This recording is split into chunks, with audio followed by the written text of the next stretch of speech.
تو میں بتا یہ رہا ہوں کہ نبی صلی اللہ علیہ وآلہ وسلم جب عبادت کیا کرتے تھے تو آپ نے دنیا کے اندر کوئی عبادت کی کمی نہیں کی. حدیث پڑھی ہے صحیح بخاری کی, آپ صلی اللہ علیہ وسلم کے پیروں پہ ورم آ جاتے تھے. آپ امیجن کریں ذرا, کھڑے ہوں کبھی اس طرح, چھالے بن جانا. سبحان اللہ, ہماری تو حال یہ ہے کہ ہم نرم فرش پہ چلے ہمارے چھالے پڑ جاتے ہیں. میں سبحان اللہ, ہم گئے ادھر ابھی حرم میں, ہمارا ہوٹل بالکل پاس تھا, یعنی آپ سمجھ لیں کہ اذان تو پتہ ہی چلتی تھی, حرم کی اذان آتی تھی, اسی سے ہم جاگتے تھے اور ادھر سے ہی جاتے تھے. آپ یقین کریں, یہاں سے وضو کیا, سامنے چلے بالکل, یعنی ہوٹل کے دروازے پہ کھڑے ہیں, سامنے حرم کا دروازہ نظر آ رہا ہے, وہاں سے داخل ہوئے ہیں, اور آپ یقین کریں اتنا قریب ہے, لیکن حرم کے اندر چلنا تھوڑا بعض اوقات پڑتا ہے کہ جی آپ کو جگہ ملنے کے لیے, پھر باتھ روم وغیرہ کے لیے. آپ یقین کریں ایک ہفتے کے لیے ہم نے صرف اتنی سی اسٹرگل کیے, پیروں پہ چھالے بڑھ گئے, حالانکہ پکی زمین تھی, سنگ مرمر جسے کہتے ہیں. ذرا آپ جائیں پتھریلی زمین, مکہ کی زمین دیکھیں. غار حرا پہ میں جب چڑھا نا, میں نے ایک چھوٹی سی ویڈیو بھی بنائی تھی, آپ میں سے کسی نے دیکھی ہے کہ نہیں دیکھی. میں نے جب دیکھا غار حرا پہ ہم چڑھے تو نہیں, اوپر تو نہیں گئے, لیکن وہ جو جگہ تھی نا, سبحان اللہ, ابھی تو انہوں نے تھوڑا سا پاتھ وے سا بنا دیا, تھوڑا سا انہوں نے سیڑھی سی بنا دی ہے, کچی سی سیڑھی سی ہے, لیکن وہ کافی فیسیلیٹیٹ اور ہیلپ کر دیتی ہے چڑھنے کے لیے. اتنا اونچا, امیجن کریں آپ اس کے اوپر چڑھ نہیں سکتے. میں آپ کو چیلنج کرتا ہوں, ہم میں سے کوئی بندہ نہیں چڑھ سکتا وداؤٹ دو اسٹیپس, اور اگر وداؤٹ بریک بھی آپ اتنا نہیں چڑھ سکتے. جہاں پہ غار حرا ایکچولی ایگزسٹ کرتا ہے, موجود ہے اس ٹائم, بیس کیمپ سے آپ چڑھنا شروع کریں, لگتا ہے جیسے اتنے کیڑے مکوڑے نظر آ رہے ہوتے ہیں, اتنے چھوٹے یعنی بندے, اتنا اونچا ہے وہ. اور پھر غار ثور جو دوسرا والا ہے, وہ آپ ذرا چڑھ, وہ تو سبحان اللہ, وہ تو بندہ کہتا ہے یار یہ کیا ہے, وہاں پہ تو ٹریک بھی نہیں ہے, تو بڑا مشکل ہوتا ہے لوگوں کا چڑھنا. پھر احد کا پہاڑ ذرا جا کے دیکھیں, سبحان اللہ. اللہ کے رسول صلی اللہ علیہ وسلم اور صحابہ ایسے پہاڑوں پہ چڑھا کرتے تھے. آپ غار حرا کے لیے جایا کرتے تھے اس پہاڑ پہ, اور اکیلے. میں حیران ہوتا ہوں کہ کتنی مشکل ہے. آپ امیجن, اتنا سخت آدمی, اور امیجن کریں اتنی اسٹرگل ہے کہ پیر پہ چھالے بن گئے. ہم جیسا بندہ تصور نہیں ہے کہ جو کر سکے, اور ہمارے تو نرم جگہوں پہ تھوڑا سا چل لیں تو ہمارے پیر پہ ورم بن جاتے ہیں. عام طور پہ ہم یہ سمجھتے ہیں کہ اللہ کی ایکسپیکٹیشنز کم ہے, ایسی بات نہیں ہے. اللہ کی ایکسپیکٹیشنز زیادہ ہوتی ہیں ایک بندے سے. وہی بڑی بات ہے, کیا میرے دین نے مجھے واقعی اس بات کا حکم دی کہ نہیں, بس یہ والا ایک سوال ہے. اگر وہ یہ سوال کر لینا مور دین انف ہے.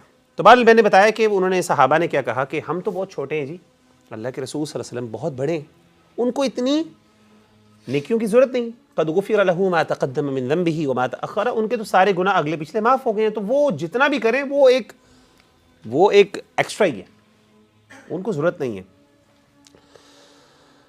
تو انہوں نے کہا کہ میں, اب ہم نبی صلی اللہ علیہ وسلم سے ذرا آگے بڑھتے ہیں. تو ایک نے کہا کہ اما انا فانی اصلی اللیل ابدا, ایک نے کہا کہ میں اب آج سے میں وعدہ کرتا ہوں کہ میں پوری رات قیام کیا کروں گا, کبھی نہیں سوں گا, ہمیشہ سے.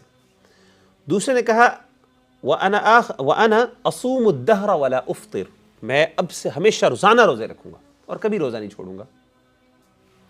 اور تیسرے نے کہا أَنَا أَعْتَزِلُ النِّسَاءَ فَلَا أَتَزَوَّجُ أَبَدًا, میں عورتوں سے دور رہوں گا اور کبھی بھی شادی نہیں کروں گا.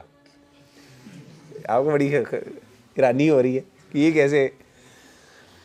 اللہ کے رسول صلی اللہ علیہ وسلم آپ کے پاس آئے. آپ صلی اللہ علیہ وسلم جب تشریف لائے گھر میں, تو جو آپ کی ازواج تھیں جن کے پاس بھی گئے تھے, انہوں نے بتایا کہ کچھ صحابی آئے تھے, انہوں نے یہ باتیں کی, تو آپ صلی اللہ علیہ وسلم بڑا غصہ ہوئے, آپ باقاعدہ ناراض ہوئے, اور آپ نے ان کو بلایا اور آپ نے کہا أَأَنْتُمُ الَّذِينَ قُلْتُمْ كَذَا وَكَذَا, کیا تم لوگوں نے یہ باتیں کی ہیں, یہ 3 باتیں کی. انہوں نے کہا جی ہم نے کی ہیں.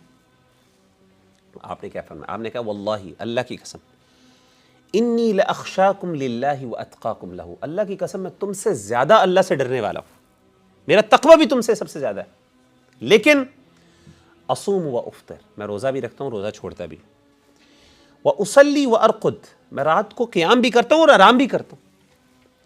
اور آپ نے فرمایا کہ واتزوج النساء, میں عورتوں سے شادیاں بھی کرتا ہوں.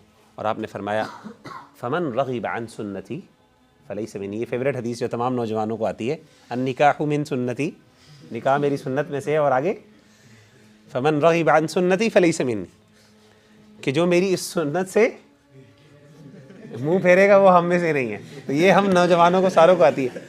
اصل میں ہمیں یہ حدیث آتی ہے, پچھلی حدیث پوری یہ والی اصل میں, نبی نے کہا کہ میری نکاح میری سنت ہے, اور میں کیسے اماں جی نکاح نہ کروں, تصور نہیں ہے. میں کس چہرے سے اللہ کے رسول کو دکھاؤں گا, منہ دکھاؤں گا کہ میں آپ کی سنت نہیں پوری کرتا. کچھ ہو نہ ہو یہ تو ضرور میں نے سنت پوری کرنی ہے نا. ہاں نہیں ایسی ہے واقعی، یہ سنت ایسی ہے کہ پوری کرنی چاہیے، اور اس نیت سے کوئی بندہ کرے گا تو انشاءاللہ وہ ثواب بھی پائے گا. تو کہنے کا مطلب ہے دیکھیں اس میں اب حالانکہ یہ نیکی کے کام تھے، افطار یعنی روزہ رکھنا روزانہ کا بہت بڑی کتنی بڑی بات ہے، نیکی ہے نا، عام چھوٹا کام تھوڑی ہے. اور اسی طریقے سے اس سوچ سے شادی نہ کرنا کہ جی میں اپنے آپ کو دین کے لیے ڈیڈیکیٹ کروں گا، اور خواتین کے ساتھ یعنی عورتوں کے ساتھ شادی کرنے کے بعد پھر کیا ہوگا کہ گھر کی ذمہ داریاں ہوں گی، بچے ہوں گے، ڈسٹریکشنز ہوں گی، کام کرنا پڑے گا، نہیں کر پاؤں گا. اچھا جی تو یہ تو مثال تھی اس چیز کی کہ کوئی چیز ایڈ نہیں کر سکتے، لیکن نبی صلی اللہ علیہ وسلم نے اس سب کو کہا کہ یہ میری سنت کے خلاف چیز ہے، جتنا میں نے کہا نا اس سے آپ آگے نہیں بڑھ سکتے. لا تقدموا بین یدی اللہ ورسول، اللہ اور اس کے رسول سے آگے نہیں بڑھنا. یعنی اگر اللہ کے رسول نے ایک کام کیا ہے نا، آپ کے پاس کیپیسٹی ہے کہ آپ آگے جا سکتے ہو. فار ایگزامپل ویسے تو پریکٹیکلی آپ پوری لائف میں اتنی کیپیسٹی، میں آپ کو چیلنج کر سکتا ہوں کہ آپ اتنا قیام نہیں کر سکتے جتنا اللہ کے رسول کرتے تھے، کبھی نہیں کر سکتے آپ. یہ بھی صحابیوں نے یہ بات کر دی تھی، لیکن جب عمل کی بات آتی ہے نا کبھی نہ پورا کر سکتے. یہ کوئی چھوٹے کام نہیں، بلکہ ایک صحابی نے ایسا کیا نا، انہوں نے اللہ کے رسول صلی اللہ علیہ وسلم سے ایسی کچھ اجازت مانی، آپ نے کہا کہ اتنا کرو، مجھے ایگزیکٹ وہ حکم نہیں یاد، شاید روزے کی بات تھی غالباً.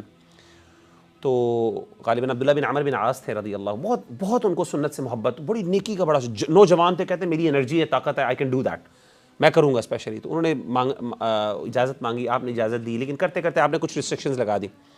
لیکن انہوں نے اپنے اوپر ایسا بوجھ ڈال دیا کہ جب وہ تھوڑا سا کچھ سال گزرے، بقاعدہ کئی سالوں تک غالباً انہوں نے وہ کام کیا، اس کے بعد ہی ہیڈ ٹو گیو اپ. اور وہ کہتے کاش میں وہ جو نبی صلی اللہ علیہ وسلم نے جب مجھے اس کی اجازت نہیں دی تھی تو میں اس اجازت کو میں سمجھ لیتا، اسے حکمت سمجھ لیتا. تو کہنے کا مطلب ہے کہ ہم اللہ کے رسول سے آگے نہیں بڑھ سکتے، لیکن اگر آپ کو لگتا ہے کہ میری کیپیسٹی ہے آگے بڑھنے کی، میں زیادہ کر سکتا ہوں، نہ بڑھے. لا تقدموا بین یدی اللہ، اللہ اور اس کے رسول سے آگے نہ بڑھیے. اس کے بارے میں امام طبری فرماتے ہیں، عبداللہ بن عباس کہتے ہیں لا تقدموا بین یدی اللہ کا مطلب ہے لا تقولوا خلاف الکتاب والسنہ، قرآن و سنت کے خلاف نہ جائیں، جو چیز جتنی مینشنڈ ہے اس پر عمل کریں.